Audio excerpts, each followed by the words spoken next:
अस्सलामुअलैकुम dear students. आज हम लोग अपना टॉपिक शुरू करने वाले हैं लॉ ऑफ मैस सेक्शन। ठीक है, तो लॉ ऑफ मैस सेक्शन क्या होता है, इसमें रेट ऑफ रिएक्शन के क्या होता है। रेट ऑफ रिएक्शन हमारे पास यानी कि रिएक्शन कितना हो रहा है वो बताता है। ठीक है, रेट ऑफ रिएक्शन उसे कहते हैं। अब रेट ऑफ रिएक्शन को अगर हम लोगों ने पता करना है तो उसके लिए हमें प्रोडक्ट की कंसंट्रेशन को चेक करना है। और प्रोडक्ट की कंसंट्रेशन किस पे डिपेंड करती है, रिएक्टेंट। यानी रिएक्टेंट होगा तो ही प्रोडक्ट होगा, और प्रोडक्ट होगा तो उससे हम लोग इजीली क्या बता सकेंगे, रेट ऑफ अ रिएक्शन। ठीक हो गया ये। और आगे आप देखें हमारे पास क्या होता है कि मुख्तलिफ़ तरह से लॉ ऑफ मैस सेक्शन की डेफिनेशंस की जाती हैं। यहाँ पर नीचे ये जो फार्मूला लिखा हुआ है, ठीक है, ये हमारे पास लॉ ऑफ मैस एक्शन को शो करने के लिए इसका फार्मूला होता है। ठीक है, और ये इसकी जर्नल इक्वेशन होती है कि किस तरह से हम लोग लॉ ऑफ मैस एक्शन को शो करते हैं। तो हम लोग इसके बारे में डिस्कस करने जा रहे हैं कि जो इक्वेशन लिखी हुई है, या एक तरह की इन्होंने ये रिएक्शन लिखा हुआ है, इसमें मुख्तलिफ़ तरह की चीज़ें क्या चीज़ शो करनी है, इस बारे में हम चेक करेंगे। तो हमारे पास ये एक रिएक्शन लिखा हुआ है, ठीक है क्या, ये वाला। इसमें ये जो स्मॉल लेटर्स दिए हुए हैं कोफिशिएंट को शो करते हैं। कोफिशिएंट हमारे पास क्या होते हैं, यानी कि ये मोल्स शो करते हैं कि ये कितनी मोल्स हमारे पास, यानी एक तरह की क्वांटिटी। जिस तरह से आप मुख्तलिफ़ तरह के मैसेज के लिए केजी या मुख्तलिफ़ तरह के यूनिट्स यूज़ होते हैं, इसी तरह से यानी कि ये कितनी अमाउंट में लिए जा रहे हैं वो मोल्स शो करने के लिए ये ABCD इन्होंने यूज़ किया, जिनको हम लोग कोफिशिएंट कहते हैं। ठीक हो गया, ये तमाम के हैं हमारे पास कोफिशिएंट्स। इसके अलावा ये जो A B हैं ये हमारे पास रिएक्टेंट हैं, और B C और D हमारे पास क्या है, प्रोडक्ट्स।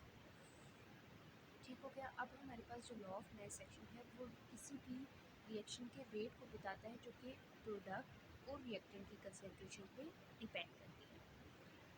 अब देखिए यहाँ पर हम लोगों ने लॉ ऑफ मैस सेक्शन के लिए जो इक्वेशन बनाते हैं, यानी कि इसका एक पूरा फार्मूला बनाते हैं, वो इस तरह से कुछ बनाते हैं कि देखिए ये हमारे पास केसी है। केसी को हम लोग डिस्कस आगे भी करेंगे। ये हमारे पास इक्विलिब्रियम कांस्टेंट है, ठीक है। और ये हमारे पास देखिए ये प्रोडक्ट ऊपर आ गई और ये रिएक्टेंट नीचे आ गई, ठीक है। इसका यूनिट के मेन जो फार्मूला हमारे पास यही होता है, इस तरह से हम इसको लिखते हैं। ये किस तरह से आता है हम इसके बारे में भी अभी डिस्कस करेंगे। यहाँ देखिए, अब देखिए हमारे पास इक्वेशन आ गई, ठीक है। ये वाली, इसमें स्मॉल ए कैपिटल ए, यहाँ पे जो स्मॉल स्मॉल साथ लिखे हुए हैं ये कोफिशिएंट को शो करें, जो कि कैपिटल लेटर हमारे पास जो है, जो हमारे पास रिएक्टेंट एंड प्रोडक्ट्स हैं उसको शो करें, ठीक है। अब देखें हम लोग क्या कह रहे हैं, रेट ऑफ फॉरवर्ड रिएक्शन में हम लोगों ने पिछले लेक्चर में भी डिस्कस किया था। जो फॉरवर्ड रिएक्शन होता है, जो रिएक्टेंट्स होते हैं, जैसे इसमें रिएक्टेंट्स हमारे पास कौन से वाले हैं, ए और बी। फॉरवर्ड रिएक्शन उस पर डिपेंड करता है, और जो फॉरवर्ड रिएक्शन रिवर्स रिएक्शन है वो हमारे पास हमारे प्रोडक्ट्स पे डिपेंड करता है कि हमारे पास प्रोडक्ट्स क्या हैं, ठीक है।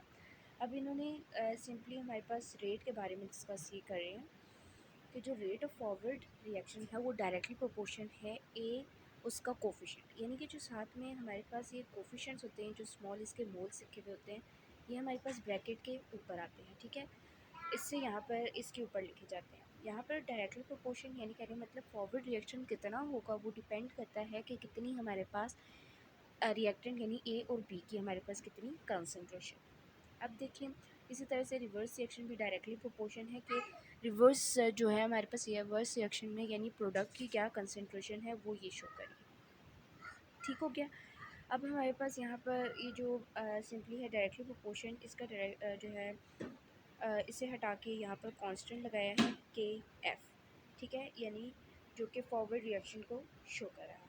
अब देखें हमारे पास जो रिवर्स रिएक्शन होता है वो फॉरवर्ड यानी कि फॉरवर्ड रिएक्शन की जब वो इक्वल हो जाएगा तो हमारे पास एट दैट पोजीशन इक्विलिब्रियम हमारे पास इस्टेब्लिश होता है। ये मैं हम लोग पिछले टॉपिक में भी ये बात डिस्कस कर चुके हैं, ठीक है। अब सिंपली हम लोग यानी कि इक्विलिब्रियम कांस्टेंट निकालने वाले हैं इस इक्वेशन से, इन सब को यूज़ करते हैं। तो अब हम लोग देख लेते हैं कि किस तरह से निकलेगी, ठीक है। तो अब हम लोगों ने rate of forward reaction equal होता है रेट ऑफ रिवर्स रिएक्शन। ये जो हमारे पास एक ये वाली क्वेश्चन बनी और ये वाली क्वेश्चन, हम लोगों ने इन दोनों को आपस में इक्वल ले लिया। इसे अब सिंपल रीअरेंज करें, यानी कि देखिए यहाँ पर ये के एफ है और दूसरी तरफ क्या है जी, के आर। फॉरवर्ड रिएक्शन और रिवर्स रिएक्शन, ये सिंपली यहाँ पे जो सी और डी है इसके साथ मल्टीप्लाई हो रहा है, यहाँ आके हमारे पास डिवाइड हो जाएगा। ठीक हो गया, सिंपली डिवाइड हो जाएगा। के सी जो है यानी ये बन जाएगा के एफ ओवर के आर इज इक्वल्स टू, यहाँ पर हमारे पास क्या था, सी और डी थे और नीचे हमारे पास ए और बी आ जाएंगे। ठीक है, और ये जो के एफ बाई के आर है ये हमारे पास इक्वल होता है के सी। अब मैं यहाँ पर मुख्तलिफ यहाँ पर जो है स्क्वायर ब्रैकेट्स का बार बार यूज़ कर रही हूँ, या इस जगह पे इन्होंने जगह पे स्क्वायर ब्रैकेट्स को यूज़ किया गया। तो ये क्या चीज़ शो करी है, हम उसके बारे में डिस्कस करने वाले हैं। ये जो स्क्वायर ब्रैकेट्स होते हैं असल में ये जो है शो करते हैं कि यानी किसी भी चीज़ को जो है एक्सप्रेस्ड करने के लिए, यानी कि ये हमारे पास क्या है कि मोल पर डेसीमीटर क्यूब में इसकी कंसंट्रेशन को हम लोग शो करने के लिए क्या करते हैं जी, हम लोग ये स्क्वायर ब्रैकेट्स यूज़ करते हैं। ठीक हो गया, अब आगे ये हमारे पास ये चीज़ आ गई है, ये हम लोगों ने यानी कि के एफ बाई के आर, ये चीज़ हम लोगों ने किसकी इक्वल कहती है, हमारे पास के सी है। अब ये जो के सी है इसको हम लोग नेक्स्ट स्लाइड में डिस्कस करते हैं। ये देखें यहाँ पे ये लिखा हुआ है इस चीज़ को, ये जो हमारे पास आई है के सी, इसको हम क्या कहते हैं, ये हमारे पास इक्विलिब्रियम कांस्टेंट है। और ये जो होल इक्वेशन लिखी हुई है कि के सी किसकी इक्वल है, ये हमारे पास इक्विलिब्रियम कांस्टेंट एक्सप्रेशन कहलाती है। ठीक हो गया, और ये सिंपली हम लोग किसी भी रिएक्शन के लिए इजीली लिख सकते हैं bye it's balance chemical equations के। हम आगे एग्जांपल भी देखेंगे जिससे आपको पता चलेगा कि हम लोग ये किस तरह से लिखते हैं। ठीक है, इसके अलावा हमारे पास जो के सी एस में जो सी है ये क्या शो कर रहा है कि हमारे पास जो कंसंट्रेशन है वो हमारे पास मोलर कंसंट्रेशन है इक्विलिब्रियम पोजीशन। ठीक है, अब यहाँ पर इन्होंने डेफिनेशन लिखी हुई है कि जो के सी है ये हमारे पास क्या है, इक्विलिब्रियम कांस्टेंट हो गया। यहाँ पर जैसे कि इन्होंने डिस्कस किया। अब इक्विलिब्रियम कांस्टेंट होता क्या है, हम उसके बारे में यहाँ लिखा हुआ है। Equilibrium constant is defined as the ratio of the product of the concentration of the product to the product of the concentration of the reactant is ratio to power. यानी कि अगर आप ये देखें इस वाले सिंपल को है जो है ना, जो लिखी हुई है ना टर्म, इससे अगर आप समझें तो आपको समझ आ जाएगा। यहाँ क्या लिखा हुआ है, इज़ द रेशो। रेशो का क्या मतलब होता है कि ये चीज़ क्या है जी, डिवाइड। हम लोगों ने रेशो ले ली किसकी, प्रोडक्ट की कंसंट्रेशन की और जो रिएक्टेंट है, ठीक है, यहाँ पे ये लिखा हुआ है इनकी जो है रेशो ले ली। यानी कि देखिए ऊपर हम लोगों ने क्या यूज़ कर लिया जी, ऊपर हमारे पास प्रोडक्ट आ गए हैं और नीचे हमारे पास रिएक्टेंट आ गए हैं, इनकी कंसंट्रेशन की हम लोगों ने रेशियो ले ली है। फिर आगे आ जाता है कि e is raise to the power equal to the coefficient of the balance. और देखिए इसके ऊपर हम लोगों ने ये जो इसके साथ कोफिशिएंट सी डी छोटे छोटे लिखे हुए थे वो हम लोगों ने इसमें यूज़ कर दिए हैं। ठीक हो गया, तो ये हमारे पास इसमें इक्विलिब्रियम कांस्टेंट क्या है कि प्रोडक्ट और रिएक्टेंट की रेशियो है। और प्रोडक्ट और रिएक्टेंट जो है इनके साथ में इनकी क्या लिखी हुई है, साथ में इनके साथ जो कोफिशेंट लिखे थे उसके केमिकल इक्वेशन में, उसके लिहाज से हम लोगों ने ये इजीली बना लेते हैं। अब देखें जैसे कि यहाँ पर इसकी एक एग्जांपल है कि हम लोगों ने इक्विलिब्रियम कांस्टेंट निकालना है। यहाँ पर इन्होंने दिया calculate the value of equilibrium constant. अब इक्विलिब्रियम कांस्टेंट हम लोग कैसे निकालेंगे, यहाँ पर इन्होंने इक्विलिब्रियम देखिए NO2 की कंसनट्रेशन दे दी है और N2O2 की दे दी है, और इन्होंने बैलेंस केमिकल इक्वेशन दे दी है कि 2NO2 कन्वर्ट हो रहे हैं N2O4।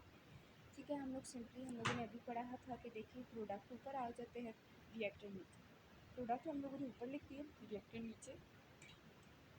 यहाँ पर प्रोडक्ट की क्या कंसनट्रेशन इन्होंने दी हुई है थी 0 ये और 0.041, और जो इसकी कंसनट्रेशन भी क्वेश्चन में दी, इन दोनों को सिंपली।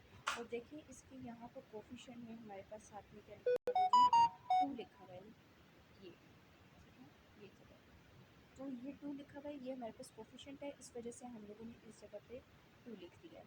ठीक है, इन दोनों को यानी कि ये 0.016 हमारे पास, इसको हम लोग 2 दफ़ा मल्टीप्लाई करेंगे। ठीक है, यह जो है इसी के साथ यानी कि 0.016 के साथ मल्टीप्लाई होगा और हमारे पास ये आंसर आ जाएगा। और ये जो आंसर आया है ये हमारे पास के सी है, यानी कि इक्विलिब्रियम कांस्टेंट। बस आज का जो टॉपिक है वो यही है। अगर आपको कोई बात समझनी है तो आप कमेंट बॉक्स में मेरे से पूछ सकते हैं और मेरे चैनल को सब्सक्राइब कर दें ताकि मैं ज़्यादा से ज़्यादा और आपके साथ वीडियोस शेयर कर सकूँ। Thank you.